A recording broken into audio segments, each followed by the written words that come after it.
Thank you so much both to Sarah and to Tom for a really fascinating conversation there.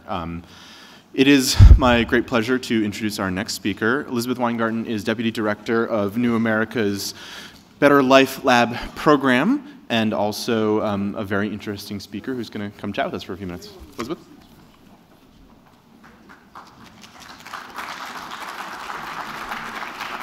Thank you, Ross. I would also add that I work on our Women in Cybersecurity team here, which is a really fun and interesting part of my work. So just to get us started, I want to actually start by showing you a little video to kind of set the scene a little bit.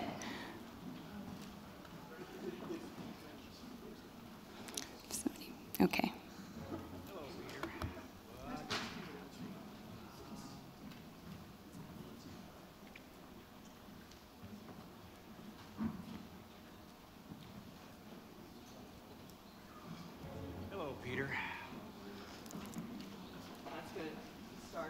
This is a start. We'll get there.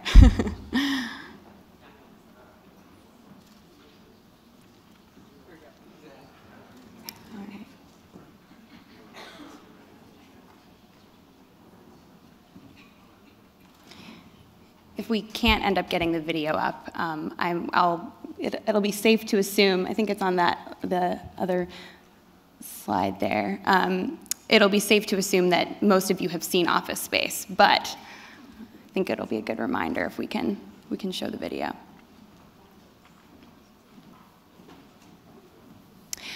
All right, well, I'm gonna kind of go ahead and hopefully we'll be able to see the video in a little bit, but if you haven't seen Office Space, I would highly recommend that you go check it out because it actually tackles the topic that I want to talk about with you today, and that is burnout and overwork. I want to talk about the causes and consequences of burnout and overwork and really what you all can do about it. So what I want you all to come away with at the end of these 10 minutes are a couple of big ideas.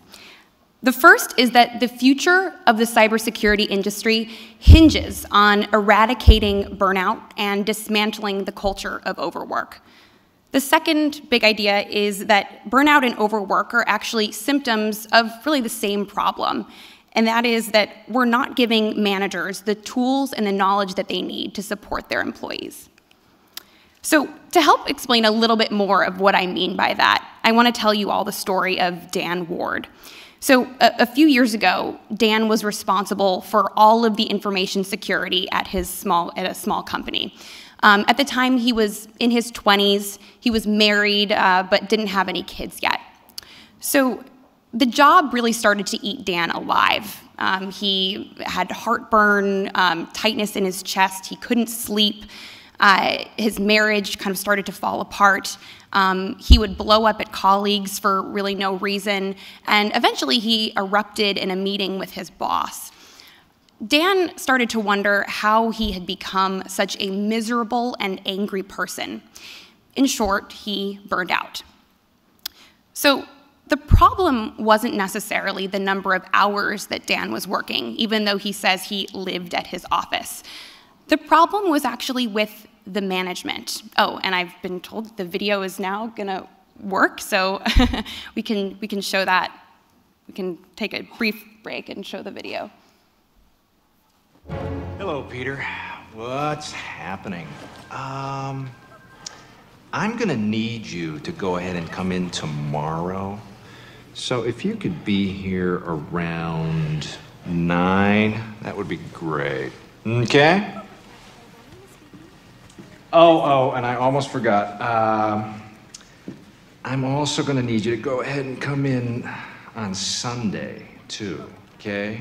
Where do you work, Peter? Initech. And yeah, what do you do there?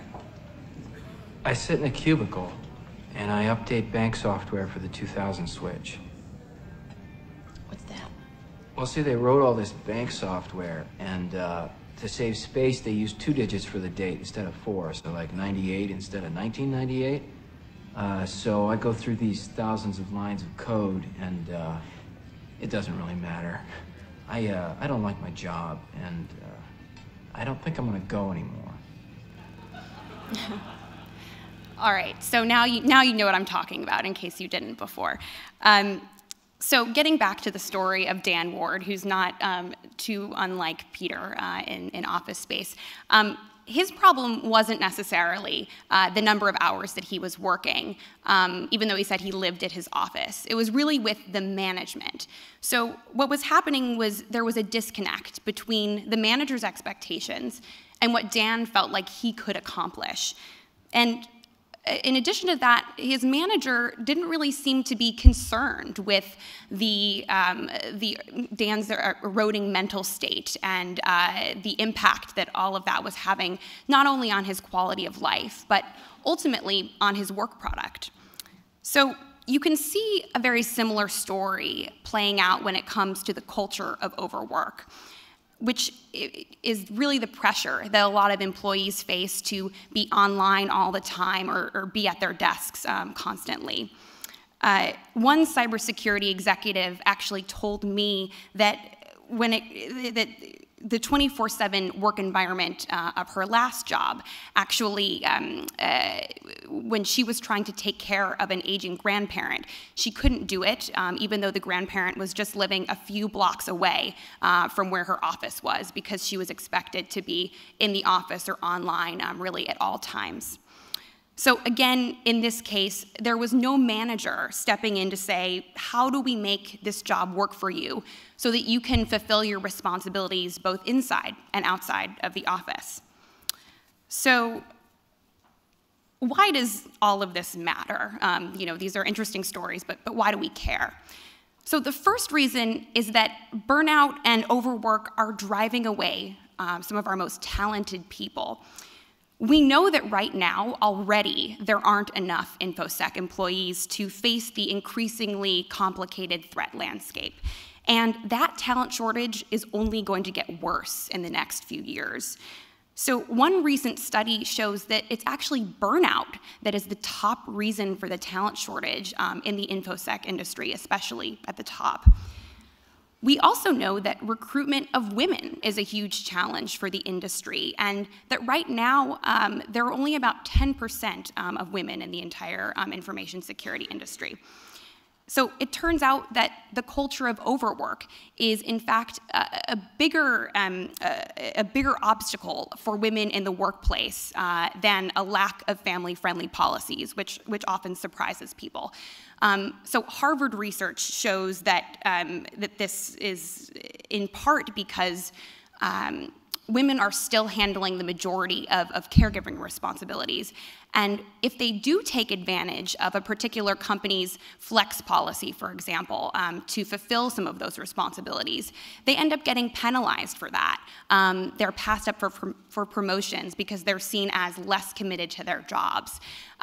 So this is something that is kind of well documented and is often called the mommy penalty. So the second reason that this is important, you have the human capital piece, and then you have the financial capital piece. As we've heard from Dan's story, overwork and burnout can lead to health problems like heart disease and depression. And those health problems then can lead to absenteeism and turnover and rising health insurance costs. And then, of course, there's the actual work product. So even though you may think that you're being more productive when you work an 80-hour week, in fact, Stanford research shows that your productivity is going to drop sharply after about 50 hours or so. So you have this issue of diminishing returns on top of all of that. All right, so what's the root of all of these problems? Of course, it's Lumbergh. No, I'm just kidding. But it really is the fact that we aren't giving managers the tools and the knowledge that they need to support their employees. So this can manifest in a lot of different ways, but it's when managers don't talk to their employees about what they need to stay motivated. It could be when a manager is working 15 or 16-hour days, they're checking and sending emails constantly, and by doing that, they're setting norms that make it really impossible for their subordinates to combine work responsibilities with any other type of responsibility. And here's what it all comes down to. When managers don't treat their employees like individuals with distinct needs, they help to create the conditions for burnout and overwork, both of which push talented people out the door, slash productivity, and prevent women and men from doing their best work. All right, so what do we do about all of this? I'm going to talk about 3 different things that managers can do. The first is ask. So we know that questions are very powerful, and that's why a lot of companies use exit interviews to find out why employees are leaving their jobs.